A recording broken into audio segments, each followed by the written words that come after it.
Trong chuyên mục bình luận xã hội hôm nay, Phương Trâm xin gửi đến quý vị bài viết Khi nào Trung Quốc sụp đổ của tác giả Jack Hammer Nguyễn. Bài viết đăng trên trang Tiến Dân vào ngày 28 tháng 12 2019. Xin mời quý vị cùng theo dõi. Thị trường chứng khoán Mỹ lên cao trong ngày thứ Sáu, 27 tháng 12 2019. Một trong những nguyên nhân thúc đẩy các nhà đầu tư mua vào cổ phiếu là việc công bố các số liệu kinh tế của Trung Quốc. Theo các số liệu này, thì lợi nhuận của các công ty Hoa Lục trong tháng 11 tăng nhanh nhất trong 8 tháng trước đó, sau vài tháng sụt giảm. Trước đó, thì hãng xe điện Mỹ Tesla đã công bố một khoản vay tiền của các ngân hàng Trung Quốc để vận hành nhà máy của Tesla tại Thượng Hải, Trung Quốc. Những chiếc xe điện Tesla đầu tiên made in China sẽ xuất xưởng vào cuối năm 2019. Như vậy là sau 2 năm thương chiến Mỹ-Trung do Tổng thống Donald Trump phát động, Trung Quốc có vẻ không hề suy yếu. Ngược lại, họ có một lá bài mới là việc mua các sản phẩm nông nghiệp của Mỹ. Những sản phẩm này gồm thịt heo, đậu nành, bắp, lệ thuộc rất lớn vào thị trường Trung Quốc với hơn 1 tỷ dân. Trong 2 năm thương chiến, để trả đũa thuế nhập khẩu của ông Trump, Bắc Kinh đã tìm được những nguồn cung cấp sản phẩm nông nghiệp khác Mỹ là Brazil, Canada, Argentina. Theo The Diplomat, tờ báo về chính trị và kinh tế vùng châu Á-Thái Bình Dương, 140 tỷ đô la Mỹ mà Bắc Kinh hứa với Mỹ dẫn đến việc hưu chiến thương mại trước Noel có khả năng không thực hiện được vì Trung Quốc đã ký hợp đồng với các nguồn cung cấp mới. Tất cả những thông tin nói trên chứng tỏ rằng nền kinh tế lớn thứ hai của thế giới là Trung Quốc đã gắn chặt với Mỹ nói riêng và với phần còn lại nói chung, dù người ta muốn hay không muốn.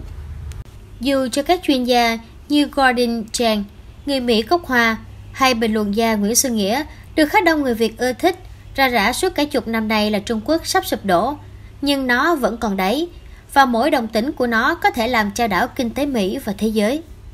Cuộc chiến tranh mậu dịch do ông Trump phát động dường như là một cơ hội cho Bắc Kinh cải cách kinh tế, chẳng hạn như mở cửa thị trường tài chính, bỏ thuế nhập khẩu. Không phải chỉ một mình ông Trump và đảng Cộng hòa của ông chỉ trích cách thức hành xử thương mại xấu chơi của Bắc Kinh như là ăn cắp bản quyền công nghệ, ép nhà đầu tư phương Tây giao công nghệ. Đảng đối lập trong Quốc hội Mỹ là đảng Dân Chủ. Các quốc gia có nền kinh tế tự do khác của phương Tây cũng không đồng tình với cách hành xử của Bắc Kinh. Nhưng chống sự gian lận của Trung Quốc bằng cách nào lại là một vấn đề khác.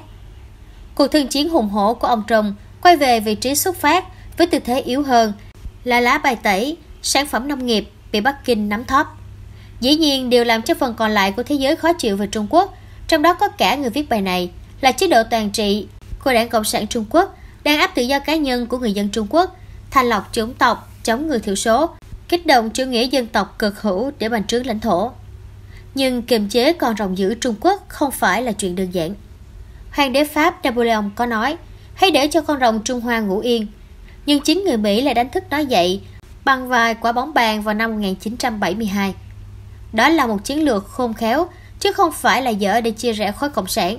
Nhưng hậu quả tất yếu của chiến dịch ấy là con rồng Trung Quốc thức dậy với đủ mọi tính xấu của nó, cộng với chế độ cộng sản bé rễ rất tốt trên cái nền khổng giáo ngàn năm của đất nước này. Thế nhưng có người cũng nói rằng Liên bang Xô Viết ngày xưa mạnh hơn Trung Quốc hiện nay rồi cũng sụp đổ.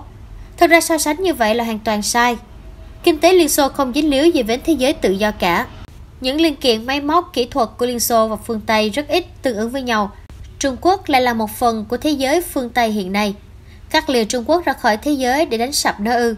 Tôi không nghĩ là ông Trump lại có sự ao ước viển vông đến thế. Tôi nghĩ rằng khi hoàng đế Napoleon nói câu nói nổi tiếng về Trung Hoa mà tôi đề cập bên trên, ông đã lường trước rằng nước Trung Hoa thức dậy là không thể tránh khỏi. Hơn 100 năm sau Napoleon, Mao Trạch Đông tuyên bố tại Thiên An Môn rằng nước Trung Hoa trỗi dậy. Không có gì sai khi một dân tộc trỗi dậy cả. Nhưng nếu trỗi dậy như Đài Loan, cũng là người Hoa, thì sẽ không có vấn đề gì. Nhưng một nước Trung Hoa Cộng sản có nền kinh tế đứng thứ hai thế giới, có mô hình kiểm soát công dân mình rất chặt chẽ, lại gây bất an cho thế giới là vấn đề khác. Và có lẽ chúng ta chưa thấy có đường nào để chế ngự con rồng Trung Hoa ấy.